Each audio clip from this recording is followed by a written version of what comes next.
And I'm Gabriel. It's great to be here with all of you again. Oh, 100%. It's that profound sense of meh, you know?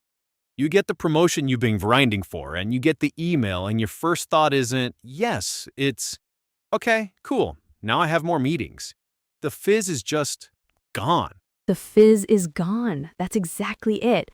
Or you book a vacation you've been dreaming about. You get to the beach, the sun is setting, it's objectively beautiful. And you're just standing there thinking about your grocery list. There's this weird, pane of glass between you and the experience. You're an observer of your own life instead of a participant. It's this strange, quiet epidemic of feeling flat. And I think it's crucial that we talk about this because so many people feel it and think they're alone, or that there's something fundamentally wrong with them. Exactly. And that's what we're diving into today. The psychology of not feeling excited about life.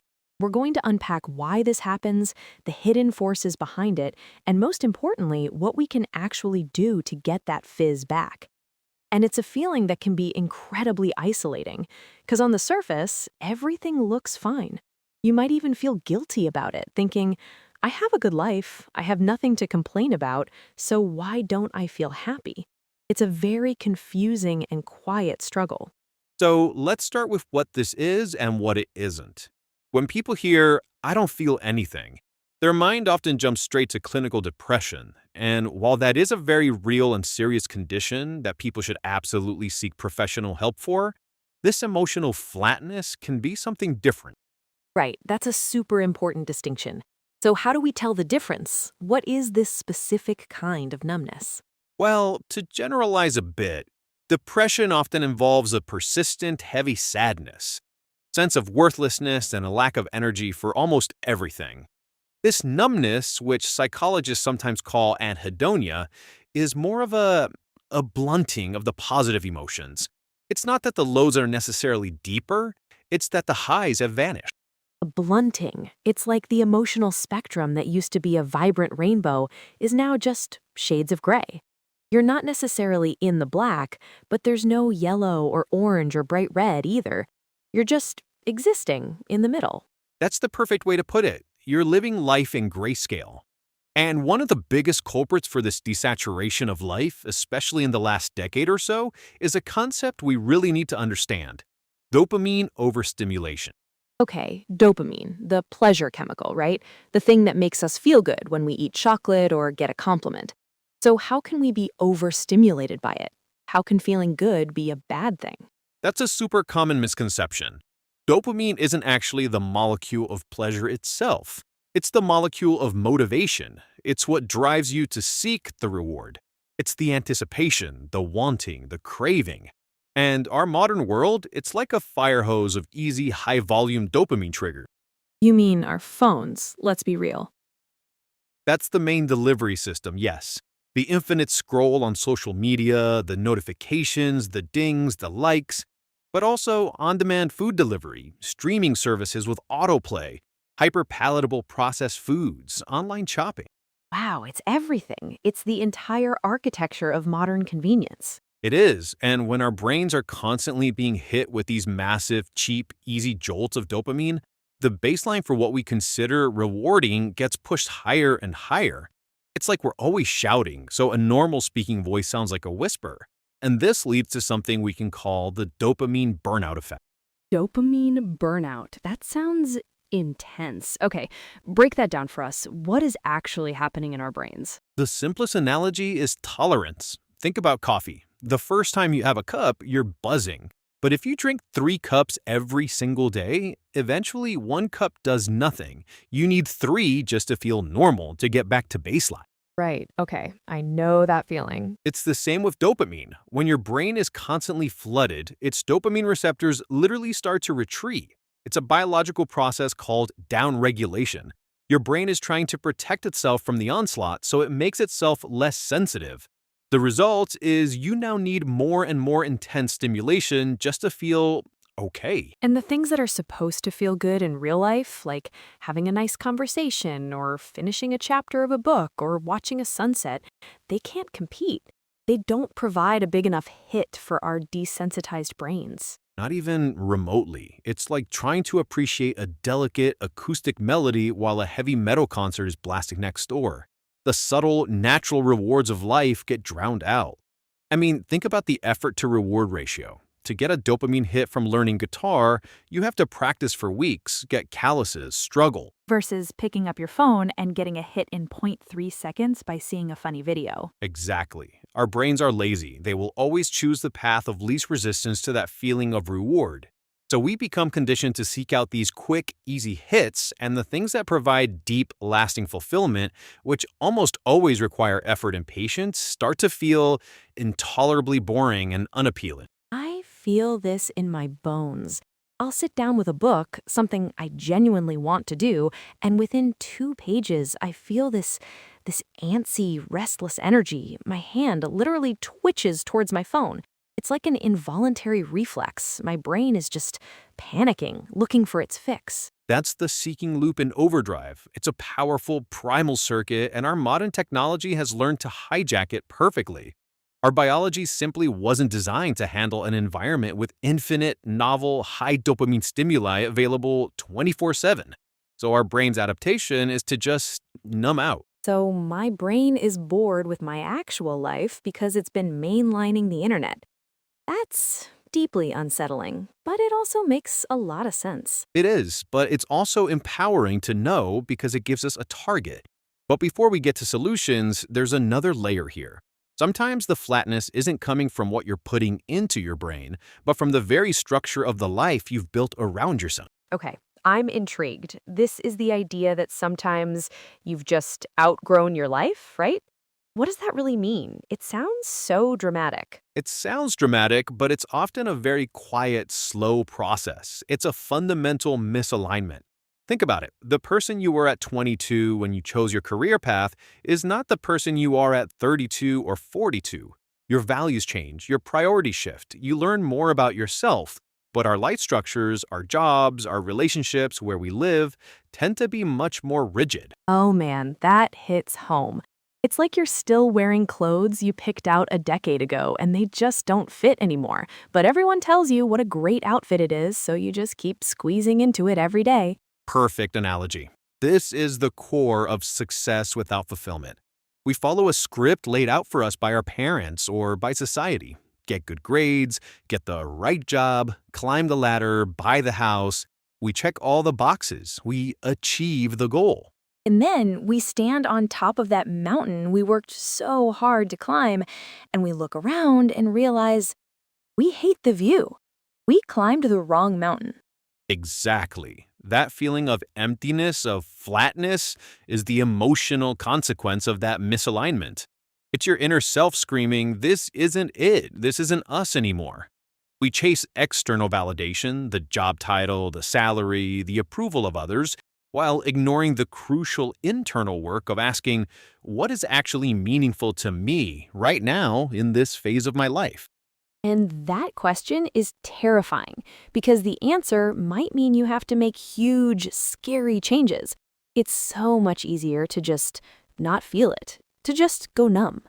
It is. The numbness becomes a psychological defense mechanism. It's a buffer against a difficult truth. So in this context, the lack of excitement isn't the problem itself. It's a symptom. It's your body's check engine light flashing, begging you to pull over and look under the hood. Wow, reframing it that way, it makes the feeling less like a failure and more like feedback, important data. That's exactly what it is. And that ties directly into our next point, which is what we do when we get that feedback. More often than not, our first instinct is emotional suppression. Just ignore the flashing light, put a piece of tape over it, and keep driving. Precisely. From a very young age, most of us are taught that certain emotions are bad or inconvenient. Don't be angry, don't be sad, don't be scared. We're bombarded with messages about toxic positivity, good vibes only. Yes, so when we feel that deep dissatisfaction or grief for the life we didn't choose, or anger at our circumstances, our programming kicks in, and that programming says, nope, can't have that, push it down. And we push it down with our favorite numbing agents. We develop these intricate avoidance patterns. For one person, it might be working 12-hour days, so they're too exhausted to think. For another, it's getting lost in video games or social media for hours on end. Binge watching an entire series in a weekend, comfort eating, maybe that second or third glass of wine becomes a non-negotiable part of the evening ritual. All of it. They're all strategies to create a buffer between ourselves and our true feelings. But here's the crucial, brutal truth about this strategy. You can't selectively numb emotion. It doesn't work that way. Say that again. That feels really important. You can't selectively numb emotion. When you deploy all those strategies to avoid feeling disappointment or sadness, you're using a chemical and behavioral sledgehammer. That sledgehammer doesn't just crush the bad feelings, it crushes everything. It flattens your capacity for joy, passion, wonder, and excitement as well. So, in our attempt to avoid the pain, we lock ourselves out of the pleasure. We end up in that gray zone we talked about. Safe, but sterile. The gray zone. And the gray zone is the very definition of the comfort trap. The comfort trap. Okay, I feel like this is another big one. We all want to be comfortable, right? So how is comfort a trap? Because there's a difference between healthy stability and rigid, soul-crushing routine. Routine is an amazing tool. It saves cognitive energy, creates a sense of safety, and helps us be consistent. But when routine calcifies, when it becomes an unthinking, unchanging script that you follow day in and day out, it becomes the enemy of excitement. Because excitement is fed by novelty, by surprise, by the unexpected. Fundamentally, our brains are hardwired to pay attention to new information. It's an ancient survival mechanism. A rustle in the bushes that's different from the usual rustle, that's something you need to pay attention to. That same principle applies to our emotional lives. A new experience, a new challenge, a new idea, these things wake our brains up. But when your life is wake up at 7:03, same protein bar for breakfast, same podcast on the same commute, answer the same kind of emails, same sad desk lunch, same commute home, same Netflix show, same bedtime, day after day after day, your brain just checks out. There's nothing new to process, so it goes on autopilot. And when you're on autopilot, you're not present. You're not actually living. You're just executing a program. The very comfort and predictability you engineered into your life has become a cage that prevents you from having the new experiences that make you feel alive. It's such a paradox. We spend our youth craving stability, and then we achieve it and we realize it's suffocating us. It's all about balance. We need a secure home base to explore from. But if we never leave the base, we atrophy. We need to intentionally inject novelty and healthy uncertainty into our lives. Speaking of things that atrophy our sense of what's real and exciting, we have to talk about the elephant in the room, the thing that combines dopamine burnout with the comfort trap and adds a whole new layer of misery on top. Social media, the great comparison effect. Yes, compare and despair. It's poison. Because even if your life is objectively good, even if you're hitting your goals and you have great relationships, it can feel like absolute garbage when you're filtering it through the lens of everyone else's curated highlight reel. It's a completely rigged game. You are comparing your unedited, behind-the-scenes footage with the bad lighting, the messy kitchen, the pile of laundry, to someone else's perfectly edited, color-graded, soundtracked movie trailer. You can't win. It's an impossible standard. And it creates this insane expectation that life is supposed to be a constant stream of peak experiences. You see someone's engagement photos from a mountaintop in Italy, and then you look at your own Tuesday night, trying to unclog the sink, and your brain just concludes, I'm failing at life. Why isn't my life that beautiful and exciting? It devalues your own reality. It creates a perpetual sense of lack and inadequacy. That quiet, simple, perfectly lovely moment of reading a book on your couch is robbed of its joy because it's not Instagram-worthy.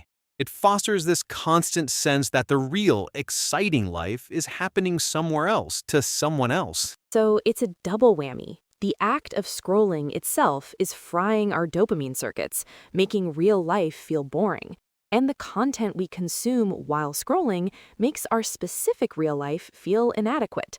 It's a perfect storm for feeling completely unexcited. It truly is. It's an architecture of dissatisfaction. Okay, so we have dopamine burnout, misalignment with our own lives, emotional suppression, the comfort trap, and the comparison effect. This is a lot. It's a heavy list. But this isn't a podcast about despair, it's about behavior. So let's pivot. Let's talk about the how. How do we break free? How do we start to feel again? Right, this is the crucial part, and it starts with a strategy that's simple to understand but very difficult to execute. You have to intentionally reduce the dopamine overload. You need to starve the overstimulated beast. A dopamine fast or a digital detox. Exactly. This could be a full day on the weekend with no screens, or just the first hour and last hour of every day. The goal is to introduce periods of lower stimulation. Let your brain get bored. And I cannot stress this enough, at first it will feel awful. You will feel restless, anxious, and intensely bored. That is the feeling of your dopamine receptors beginning to heal and reset. You have to push through that discomfort. Embrace the boredom. Okay. So once we've lowered the volume on the artificial noise, what's next? We replace it with healthy, real-world novelty. You have to intentionally break your routines in small, manageable ways. This isn't about suddenly booking a trip to climb Everest. It's about taking a different street on your walk, trying a new recipe for dinner, listening to a completely new genre of music, going to a different grocery store. Micro adventures. Exactly. These small acts re-engage your brain's natural curiosity and wake it up from autopilot. And that leads to the third, deeper step, reconnecting with your purpose. This is the antidote to misalignment. And that feels like the hardest part. How do you even start? With quiet introspection. Journaling is incredible for this. You have to ask yourself better questions. Not what would make me happy, but what makes me feel competent? What activities make me lose track of time? What problem in the world, big or small, bothers me enough that I want to help solve it? We have to shift from chasing fleeting pleasure to cultivating lasting meaning. It seems like doing that work, that deep dive into meaning and purpose, would require a pretty big identity shift. You can't be the same person you were and live a totally different, more aligned life. That's the entire point. You have to consciously decide who you want to become and start acting like that person. The author James Clear talks about this beautifully. Don't focus on the outcome, focus on the identity. You stop seeing yourself as a person who feels unexcited and start taking actions that reinforce a new identity. So you don't wait to feel creative to start painting, you just paint for 5 minutes. And that action casts a vote for you being a creative person.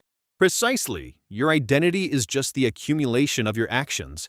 So start casting votes, no matter how small, for the person you want to be. And the powerful way to support this identity shift is to change your environment. Because your old environment is full of triggers for your old identity. The couch where you always scroll your phone, the desk where you always feel overwhelmed.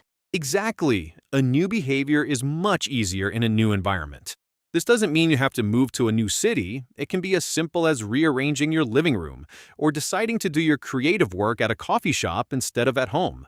Changing your space interrupts your autopilot and makes intentional action easier. Wow, listening to all these solutions, it feels so actionable. It makes me realize that feeling unexcited isn't a life sentence. It's not a personality trait, it's a signal. It's a set of symptoms with underlying causes that we can actually address. That's the most important takeaway. This feeling is not your destination. It's a fork in the road.